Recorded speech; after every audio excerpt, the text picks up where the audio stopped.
ఏంటిదంతా? ఎవరు వాళ్ళు? ఎందుకు ఇలా చేశారు? వాళ్ళు ఖచ్చితంగా దొంగలే అయి ఉంటారు.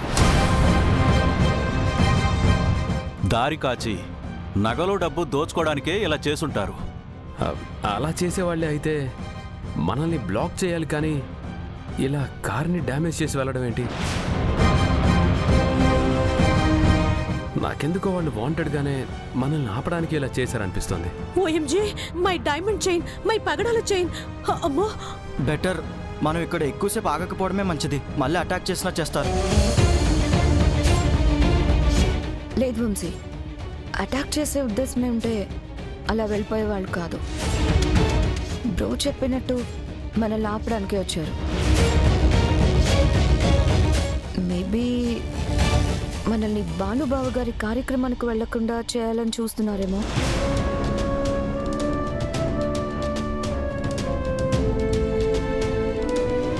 ఏమంటున్నా విష్క? ఆ అవసరం ఎవరికుంటుంది? రాకుండా ఆగిపోయిన వాళ్ళకుంటుంది. అంటే ఇప్పుడేంటి నీ ఉద్దేశం? ఇదంతా రుద్రన్నయ్యే చేయించాడంటావా? నోను, బావగారు ఎందుకు అలా చేస్తారు? కానీ గంగని నమ్మడానికి లేదు కదా. తనకి ఇలాంటి విషయాల్లో పంతం ఎక్కువ. తనేమైనా ఉక్రోషంతో ఇలా చేసిందేమో. చాలా ఆపండి. ఊహకైనా ఒక హద్దు ఉండాలి. వాళ్ళని కార్యక్రమానికి రాకుండా చేసింది చాలక ఇంకా నిందలు కూడా వేస్తున్నారా? మీ ఆలోచనలకు అసలు అర్థమైనా ఉందా? తప్పే ఉందండి. వాళ్ళని రానివ్వలేదని ఇలా చేసుండరని గ్యారంటీ ఉందా? డబ్బులిచ్చి సర్పంచ్ దగ్గర, అనాథాశ్రమం వాళ్ళ దగ్గర అబద్ధం చెప్పించిన వాళ్ళు. వాళ్ళు రాని ఈ కార్యక్రమం జరగకూడదని ఇలా ప్లాన్ చేయరని గ్యారంటీ ఏంటి? చిచి, నీ ద్వేషానికి అసలు అర్థమే లేకుండా పోతోంది. మీతో వాదిస్తూ కూర్చుంటే అవతల కార్యక్రమానికి ఆలస్యం అయిపోతోంది. మీరు కార్తీక్, రే సూర్య, పదండి. అలాగే. పదండి.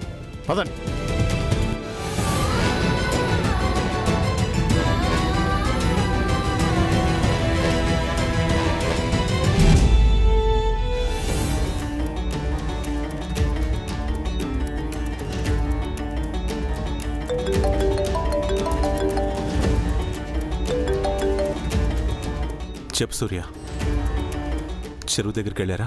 లేదన్నయ్య, ఆన్ ద వేలో స్ట్రక్ అయ్యాం. ఏమైందిరా? సడన్గా ఎవరో కొంతమంది వ్యక్తులు బైక్స్తో కార్ని ఫాలో చేశారు.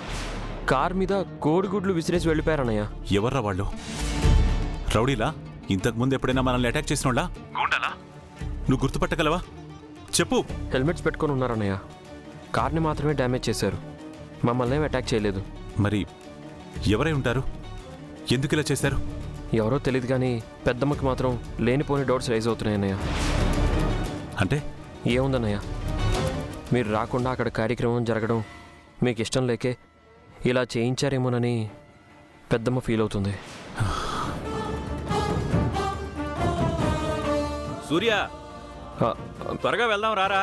వస్తున్నా నాన్న. అనే ఉంటాను, నేను మళ్ళీ కాల్ చేస్తాను.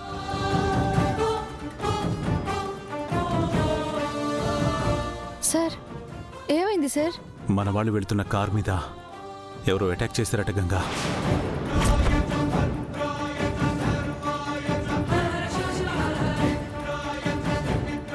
ఇంకా అర్థం కాలేదా సార్? ఇదంతా వీరునే ప్లాన్ చేసుంటాడు. అక్కడ భాను గారి సంవత్సరికం జరగకుండా చేసి ఆ నింద మీ మీద వేయాలని ఇదంతా ప్లానింగ్ చేసుంటాడు. వాడి ప్లాన్ని ఎలా తిప్పికొట్టారో నాకు బాగా తెలుసు. భాను సంవత్సరికం ఏ ఆటంకం లేకుండా నేను జరిపిస్తాను. మీరు ఎలా వెళ్తారు సార్?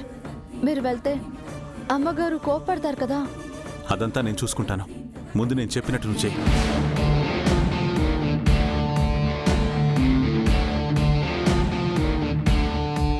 సరేనా? Okay sir.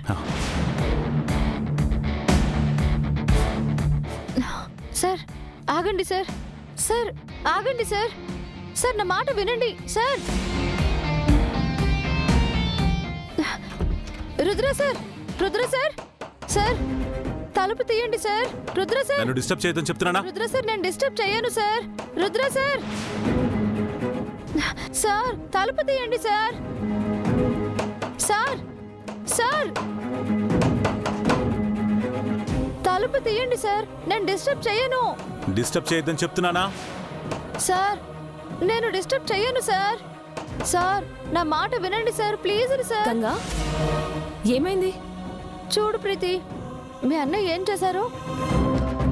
అమ్మగారు తనని రావద్దు అన్నారన్న బాధతో గదిలోకి వెళ్ళి లాకింగ్ చేసుకున్నారు. తనని కాసేపు ఒంటరిగా వదిలేయాలంట. బాధని పంచుకుంటేనే కదా తగ్గుతుంది. అలా తలుపులు వేసుకుని గదిలో కూర్చుని ఒంటరిగా బాధపడితే తగ్గుతుందా? నువ్వే చెప్పు.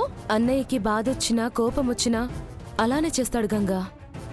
కాసేపు వదిలే, అన్నయ్య నార్మల్ అవుతాడు. లేదంటే మనం ఓదార్చే కొద్దీ తనింకా బాధపడతాడు. అంతే అంటావా? అయితే సరేలే. సార్, నేను మిమ్మల్ని డిస్టర్బింగ్ చేయను. మీకు రావాలనుకున్నప్పుడే బయటికి రండి. నన్ను ఒంటరిగా వదిలేమన్నానా?